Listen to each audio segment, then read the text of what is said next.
کیونکہ ہم میں سے بہت سے لوگ اس قضائے عمری کو ایک حقیقت مانتے ہیں، اور اسپیشلی جن کو ہم بابرکت راتیں مانتے ہیں اس میں ہم وہ نمازیں پڑھتے ہیں، اور نہ جانے کیا کیا باتیں اس کے بارے میں ہوتی ہیں کہ اگر آپ کی جو فرض نمازیں ہیں اس کی آپ نے قضا نہیں پڑھی ہوگی تو آپ آگے کچھ نہیں پڑھ سکتے، نفلیں نہیں پڑھ سکتے، بہت کچھ باتیں ہم نے بھی سنی ہیں، ٹھیک ہے۔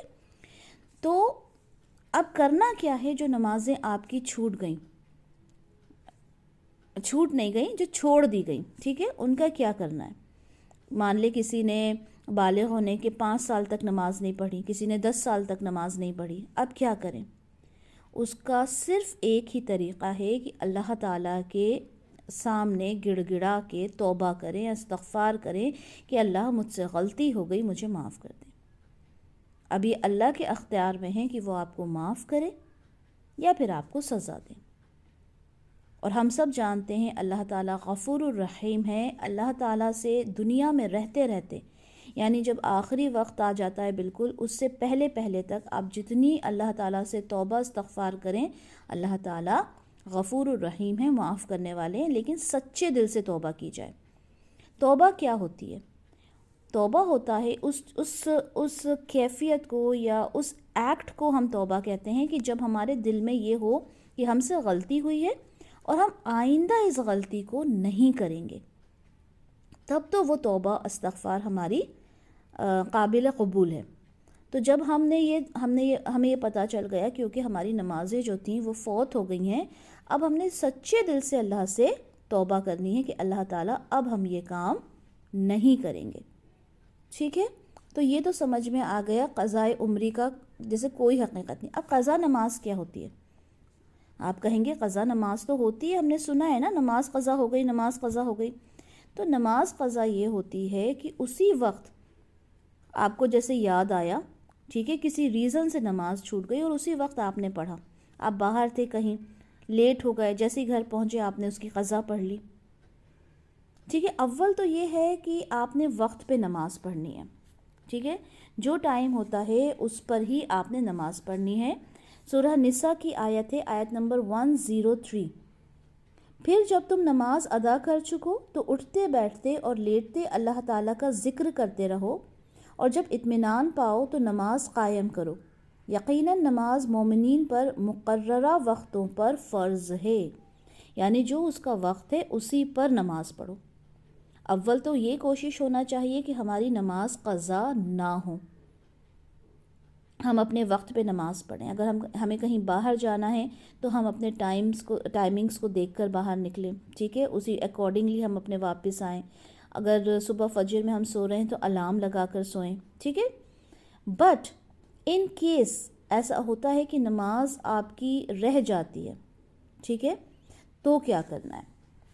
کیونکہ ایسا تو نہیں ہو سکتا کہ آپ کی کوئی بھی نماز قضا نہ ہو، بہت سارے ریزنز ہوتے ہیں جس کی وجہ سے نماز جو ہوتی ہے وہ رہ جاتی ہے۔ صحیح بخاری کی حدیث ہے 597، آپ صلی اللہ علیہ وسلم نے فرمایا اگر کوئی نماز پڑھنا بھول جائے، ٹھیک ہے، ہوتا ہے آپ کبھی کسی کام میں بزی ہیں، آپ نماز کے پابند ہیں، لیکن کسی وجہ سے ہو سکتا ہے کہ آپ بھول گئے کہ آپ نے نماز پڑھی یا نہیں پڑھی، آپ کو یاد نہیں آ رہا کہ میں نے پڑھی تھی یا نہیں پڑھی، بھول گئے۔ تو جب بھی یاد آئے، جیسے ہی یاد آئے کہ ارے نماز کا وقت چلا گیا، تو اس کو وہ پڑھ لے، یعنی جیسے ہی یاد آئے۔ اس قضا کے سوا اور کوئی کفارہ اس کی وجہ سے نہیں ہوتا، اور اللہ تعالیٰ نے فرمایا کہ نماز میرے یاد آنے پر قائم کرو۔ جیسے ہوتا کیا ہے، فجر کی نماز کی بات کرتے ہیں ہم، فجر کی نماز ہماری نیند نہیں کھلی، ٹھیک ہے، ہم بھول گئے، نیند یا الارم نہیں بجا یا کچھ بھی پرابلم ہو گئی، ہم اٹھے اور ہم نے کہا ارے اب تو سورج نکل آیا، نماز تو اب ہماری ہوگی نہیں، اب ہم کیا کریں؟ اب ہم کہتے ہیں کہ چلیں چھوڑیں، اب تو چھوٹ گئی، اب جب ظہر پڑھیں گے تو 2 رکعت فجر کی پڑھ لیں گے، ٹھیک ہے۔ تو کیا ایسا کر سکتے ہیں؟ بالکل نہیں۔ آپ کی جیسے ہی نیند کھلی آپ فوراً وضو کریں گی اور آپ جو فجر کی نماز ہے اس کو ادا کر لیں گی، ٹھیک ہے۔ یہ طریقہ ہوتا ہے قضا نماز کو پڑھنے کا۔ اس بات کو بہت اچھے سے سوچنا ہے کیونکہ موسٹلی یہی کرتے ہیں کہ چلیں ٹھیک ہے اب تو ہو گیا، اب بعد میں پڑھ لیں گے، نہیں، بلکہ جیسے ہی یاد آئے آپ کو فوراً نماز پڑھنا ہے۔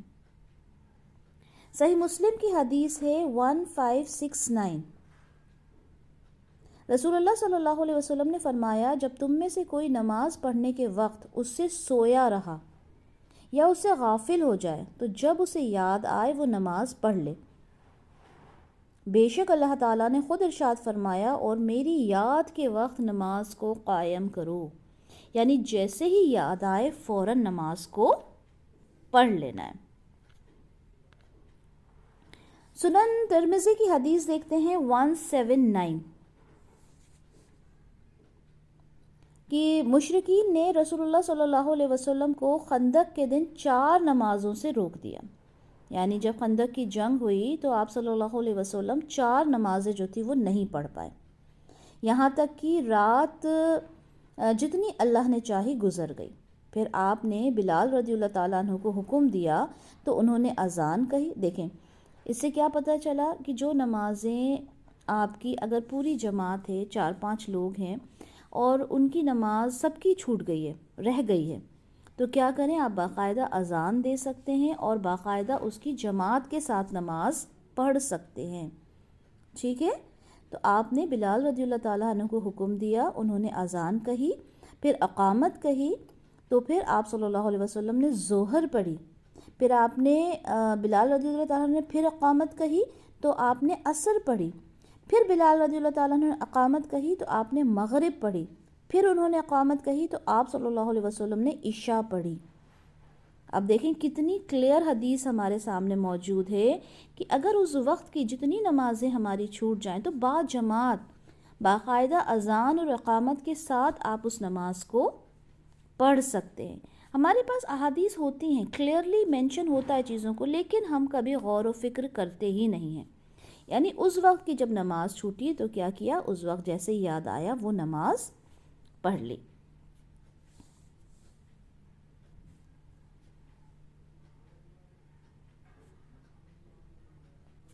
اب اس کے بعد ہم دیکھتے ہیں کہ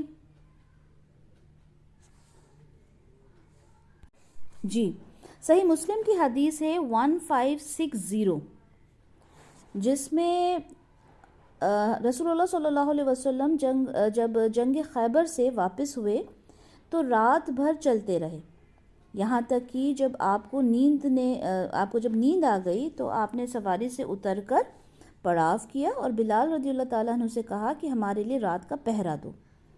ٹھیک ہے، کہ پتہ چلے کہ کب صبح ہوتی ہے، یعنی فجر پڑھنا تھی. تو بلال رضی اللہ تعالیٰ عنہ نے مطلب وہ جب سو گئے تو فجر جب قریب تھی تو بلال رضی اللہ تعالیٰ عنہ نے اب سوچا کہ ٹھیک ہے میں ابھی بس نماز کا ٹائم ہونے والا ہے اور انہوں نے تھوڑی دیر میں ٹیک لگا لوں، مطلب پوری رات تو وہ جاگتے رہے لیکن انہوں نے کہا میں تھوڑی دیر کے لیے ٹیک لگا لوں. تو ان پر بھی نیند غالب ہو گئی. کس پر؟ بلال رضی اللہ تعالیٰ عنہ پہ. تو جب رسول اللہ صلی اللہ علیہ وسلم جاگے انہوں نے دیکھا کہ سب لوگ سو رہے ہیں. ٹھیک ہے، تو بلال رضی اللہ تعالیٰ عنہ گھبرا گئے کہ میری تو نیند لگ گئی. تو آپ صلی اللہ علیہ وسلم نے فرمایا کہ سواریاں آگے بڑھاؤ، اور اپنی سواریوں کو لے کر وہ کچھ آگے بڑھے. پھر رسول اللہ علیہ وسلم نے وضو کیا، بلال رضی اللہ تعالیٰ کو حکم دیا، انہوں نے نماز کی اقامت کہی، پھر آپ نے ان کو صبح کی نماز پڑھائی. جب نماز ختم ہوئی تو فرمایا کہ جو شخص نماز پڑھنا بھول جائے تو جب اسے یاد آئے اسے پڑھ لے. دیکھیں ہم نے کتنی ساری احادیث پڑھی اسی بات سے ریلیٹڈ کہ جیسے ہی نماز یاد آئے آپ کو، نماز آپ بھول گئے ہو یا کسی وجہ سے آپ نہیں پڑھ پائے ہو، نیند لگ گئی ہے یا آپ کہیں پھنس گئے ہو، تو آپ یہ نہیں کہ اب تو وہ نماز گئی ٹھیک ہے چھوڑ دیں. جیسے ہی آپ گھر پہنچیں گے یا جیسے ہی آپ اس سکون کی جگہ پر ہوں گے آپ نے فوراً نماز کو پڑھنا ہے.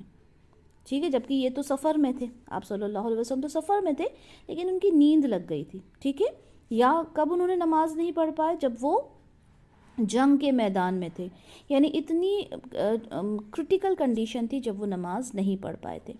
تو ہم نے کرنا کیا ہے، ہم نے اس بات کو سمجھ لینا ہے. آج ہم نے کیا پوائنٹ سمجھے آج کے خطبے میں؟ سب سے پہلی بات تو قضائے عمری جیسی کوئی چیز نہیں ہوتی. ٹھیک ہے، دوسری بات یہ ہے کہ جیسے ہی ہم کو یاد آئے گا ہم اپنی نماز کو ادا کریں گے. اگر ہم فجر میں سو گئے ہیں ہم اٹھ کے نماز پڑھیں گے. ٹھیک ہے؟ تو یہ کچھ امپورٹنٹ پوائنٹس تھے جو ضروری تھا کہ ہم لوگ سمجھیں کہ قضا نماز کیا ہوتی ہے اور اس کو کیسے ادا کی جاتی ہے. چلیں، تو یہ تو بات ہو گئی قضا کی، قضا نماز کی. ٹھیک ہے، قضاء عمری نہیں ہوتی، نماز قضا ہو جاتی ہے جو اسی وقت قضا ہوتی ہے اور ہم پڑھ لیتے ہیں. یہ تو ہو گیا ہماری نماز کا ایک طریقہ، کیونکہ ہم نے دیکھا کہ نماز جو ہے وہ بہت زیادہ امپورٹنٹ چیز ہوتی ہے. اب اس کے بعد ہم ایک چیز اور دیکھتے ہیں. اب ہم آ جاتے ہیں قرآن کی طرف. جب ہم قرآن پڑھتے ہیں تو ہم سب جانتے ہیں کہ قرآن کے اندر سجدے آتے ہیں. ٹھیک ہے، اور سجدہ تلاوت جس کو کہتے ہیں، اور اس کے آگے لکھا رہتا ہے سجدہ. تو وہ میں نے یہ دیکھا ہے، بلکہ مجھے خود کو بھی یہ معلوم تھا کہ وہ بہت ہی امپورٹنٹ ہوتا ہے. اگر ہم نے سجدہ تلاوت نہیں کیا تو جیسے کہ ہمارا قرآن ہی نہیں ہوا.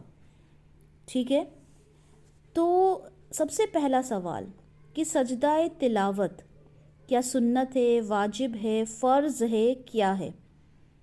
تو اس کا جواب ہے کہ سجدہ تلاوت سنت ہے. اگر آپ پڑھتے ہو تو بہت اچھی بات ہے، لیکن اگر آپ نہیں پڑھتے تو آپ کے اوپر کوئی گناہ نہیں ہے. افضل ہے کہ آپ پڑھیں، بیسٹ ہے کہ آپ پڑھیں، کیونکہ یہ سنت ہے. لیکن جو یہ بات ہے کہ اچھا سجدہ تلاوت ہی نہیں پڑھا اب کیا کریں، ہم نے سجدہ ہی نہیں کیا اب کیا ہوگا، تو اس کا کچھ بھی نہیں ہوگا. یہ بات کو ہم نے سمجھنا ہے. اس سے ریلیٹڈ آپ کے سامنے حدیث ہے سنن ابو داؤد کی 1404 کی. ایک صحابی کہتے ہیں حضرت زید بن ثابت رضی اللہ تعالیٰ عنہ کہ میں نے رسول اللہ صلی اللہ علیہ وسلم کے سامنے سورہ نجم کی تلاوت کی مگر آپ نے اس میں سجدہ نہیں کیا. سورہ نجم میں سجدہ کی آیت آتی ہے، تو یہاں فرمایا گیا کہ آپ نے سجدہ نہیں کیا. ٹھیک ہے، اسی سے ریلیٹڈ ایک اور حدیث ہے صحیح بخاری کی 1077 کہ حضرت عمر رضی اللہ تعالیٰ عنہ نے جمعے کے دن منبر پر سورہ نحل پڑھی. جب سجدے کی آیت آئی تو وہ جب اس سجدے کی آیت کے آخر تک پہنچے تو منبر پر سے اترے، سجدہ کیا، تو لوگوں نے بھی ان کے ساتھ سجدہ کیا. دوسرے جمعے کو پھر یہی سورہ پڑھی. جب سجدے کی آیت پر پہنچے تو کہنے لگے لوگوں ہم سجدے کی آیت پڑھتے چلے جاتے ہیں، پھر جو کوئی سجدہ کرے اس نے اچھا کیا اور جو کوئی نہ کرے تو اس پر کچھ گناہ نہیں. اور حضرت عمر رضی اللہ تعالیٰ عنہ نے سجدہ نہیں کیا.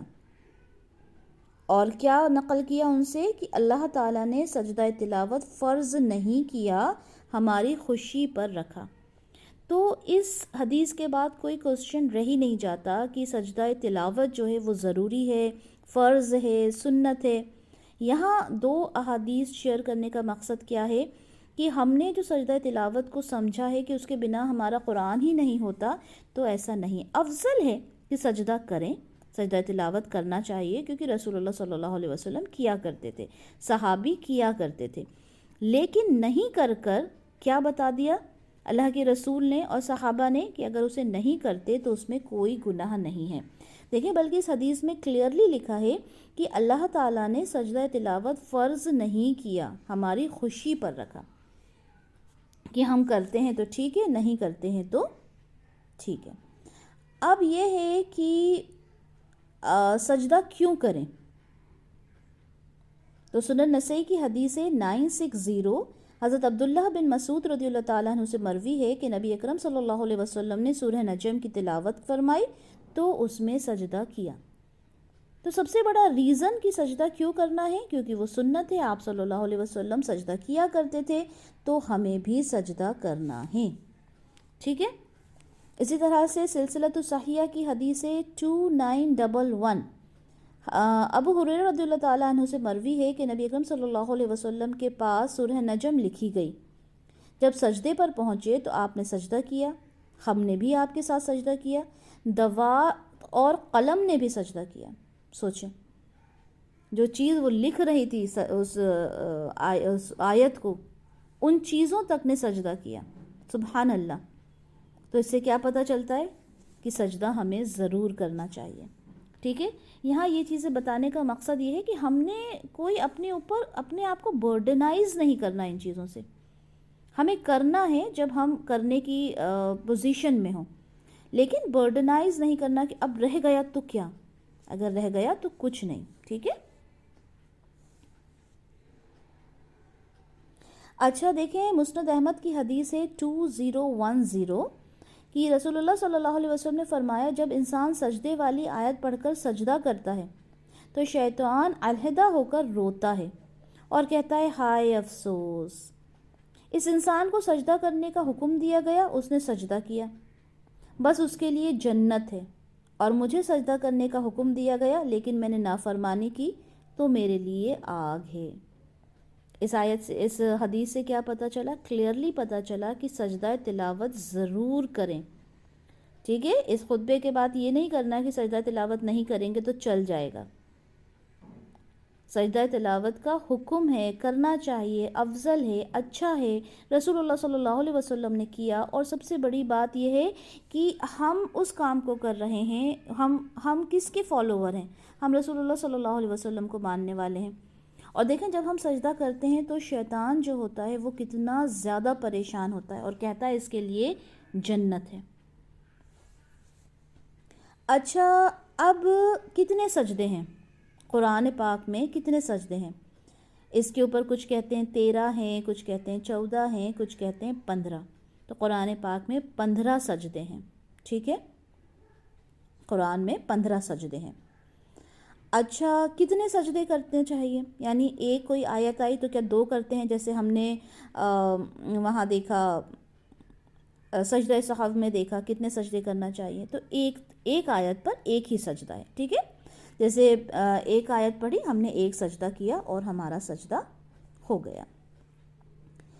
اچھا، اب یہ ہے کہ جب ہم سجدہ کریں گے، سجدہ تلاوت کریں گے، تو کیا اس کے لیے باوضو ہونا، قبلہ رخ ہونا، کیا یہ کنڈیشن ہے؟ تو نہیں. سجدہ تلاوت کے لیے آپ کا باوضو، یعنی آپ بنا وضو کے بھی اگر ہوں تو بھی آپ کا سجدہ تلاوت ہو جائے گا. قبلہ رخ نہیں بھی ہوں گے تو بھی آپ کا سجدہ آپ قرآن پڑھ رہے ہیں. ٹھیک ہے. آپ موسٹلی ہم قرآن جو ہوتے ہیں باوضو ہی پڑھتے ہیں، لیکن قرآن کو بنا وضو کے بھی پڑھا جا سکتا ہے. ٹھیک ہے. لیکن اگر آپ قرآن پڑھ رہے ہیں، ٹھیک ہے، اور اس میں سجدہ تلاوت آیا، آپ نے فوراً وہیں کے وہیں سجدہ کر لیا، جس حالت میں ہے. اپنے گھر میں ہے تو افضل تو یہ ہے کہ آپ نے جانماز بچھائی، قبلہ رخ ہوئے اور آپ نے سجدہ کیا.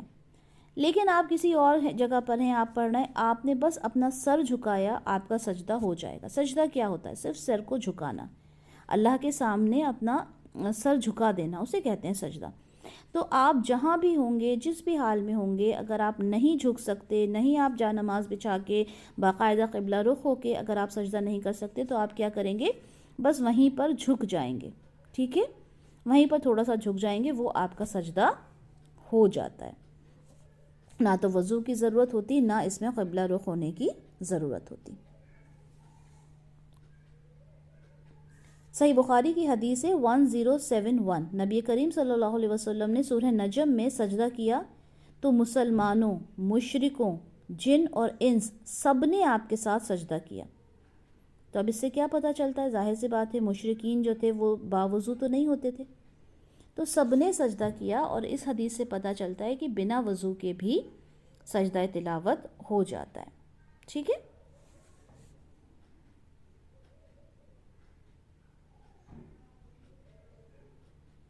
اور یہ جو میں نے آپ سے بات کی کہ سجدے کے لیے جب آپ سجدہ تلاوت کرتے ہیں تو پیشانی زمین پر ٹچ ہو، یہ ضروری نہیں ہے. اس کی حدیث ہمیں ملتی ہے سنن ابو داؤد 1412 کہ جب ہم سجدہ کرتے تو آپ کے ساتھ ہی سجدہ کرتے، صحابی کہتے ہیں، حتیٰ کہ ہم میں سے بعض کو پیشانی رکھنے کے لیے جگہ بھی نہیں ملتی تھی. یعنی سب سجدے میں چلے جاتے تھے، تو کچھ لوگ ہوتے تھے جنہیں پیشانی رکھنے کی جگہ بھی نہیں ملتی تھی اور تب بھی سجدہ کر لیا کرتے تھے. تو یہاں سے کلیئر ہوا کہ ضروری نہیں ہے کہ آپ سجدے کے لیے باقاعدہ جیسے نماز کا سجدہ ہو وہ کریں.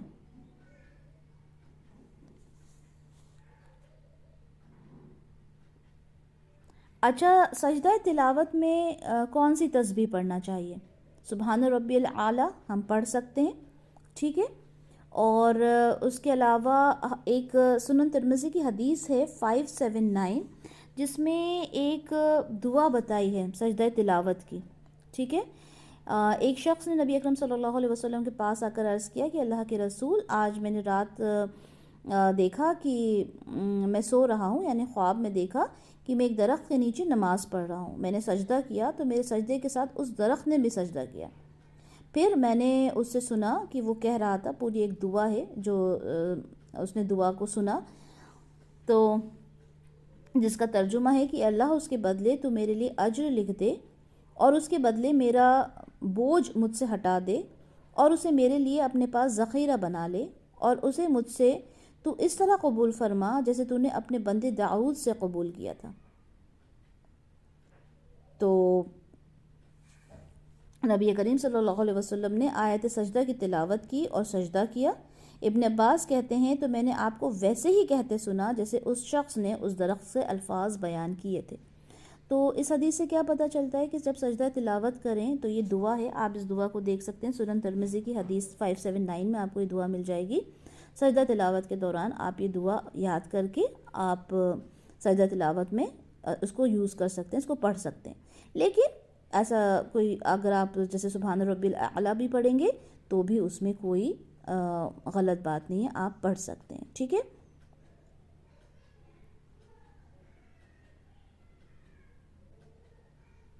اچھا، ایک سوال لاسٹ سوال اور جو اس میں اٹھتا ہے وہ بھی میں آپ کو بتا دیتی ہوں، تاکہ سارے ہی جتنے بھی کوسچنز آپ لوگ یہاں پہ پوچھ سکتے ہیں اس سب کے آنسرز یہاں پر انشاءاللہ تعالی ہو جائیں گے. سوال یہ اٹھتا ہے کہ آپ عصر کے بعد قرآن پڑھ رہی ہیں، ٹھیک ہے، اس میں سجدہ تلاوت آ گیا، تو اب کیا آپ مغرب تک کا انتظار کریں گی؟ نہیں، آپ کو جیسے ہی آپ کا سجدہ آیت آئی سجدے کی، آپ فوراً آپ کیا کریں گے؟ پڑھ لیں گے، مطلب سجدے کو کر لیں گے، ٹھیک ہے. یا پھر مکروہ وقت ہے تو کیا نہیں کریں گے؟ اس وقت بھی جو ایک سجدہ ہے تلاوت کا وہ تو آپ کر سکتے ہیں، کیونکہ دیکھیں میں نے آپ کو کہا کہ بہت زیادہ اس کے لیے ایسا نہیں ہے کہ بالکل جانماز بچھائیں گے اور قبلہ رخ ہوں گے، نماز کی پوزیشن میں ہوں گے پھر سجدہ کریں گے. آپ کو بس جیسے ہی آپ کی آیت آتی ہے آپ فوراً کے فوراً سجدہ کر لیں گے، ٹھیک ہے، چاہے وہ مکروہ وقت ہو، چاہے عصر کے بعد کا وقت ہو، کوئی سا بھی وقت ہو. ہاں، پرانا کوئی سجدہ نہیں کریں گے جیسے آپ نے کل پڑھا تھا، ٹھیک ہے، اب آپ کا عصر کا وقت ہے، آپ کو یاد آیا، آپ نے کہا اب میں پڑھ لوں، نہیں، تلاوت کرتے کرتے اگر آ جائے تو کوئی سا بھی وقت ہو آپ کر سکتے ہیں. اچھا، اب آپ نماز پڑھ رہی ہیں، نماز میں اگر آپ نے کہا کہ میں کوئی سی ایسی سورہ لیتی ہوں، بڑی سورہ پڑھنا ہے مجھے، اب اس میں آ گیا آپ کا سجدے کی آیت، اب آپ کیا کریں گی؟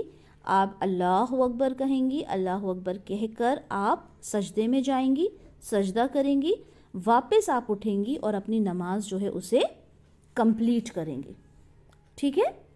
اگر سجدے میں ہوتا ہے نا کہ ہم کبھی ایسا سوچتے ہیں کہ چلیں ہم اپنی نماز کو زیادہ بڑا کریں اور قرات کریں اور اس میں کوئی ایسی سورہ لیں بڑی ہو، اب اس میں ہو سکتا ہے اس میں سجدہ آ جائے، تو سجدے کی آیت آ جائے گی تو ہم کیا کریں گے؟ اسی وقت جیسے ہی وہ آیت آئے گی ہم فوراً جائیں گے، اللہ اکبر کہتے ہوئے ہم فوراً چلے جائیں گے سجدے میں، سجدہ کریں گے، اٹھیں گے اور باقی اپنی نماز کمپلیٹ کر لیں گے.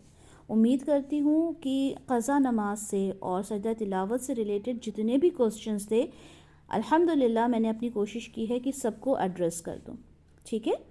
بارک اللہ لی ولکم فی القرآن الکریم ونفعنی وإیاکم بما فیہ من الآیات وذکر الحکیم. سبحانک اللہم وبحمدک اشہد ان لا الہ الا انت استغفرک واتوب الیک. جزاک اللہ خیرا کثیرا واحسن الدنیا والآخرہ.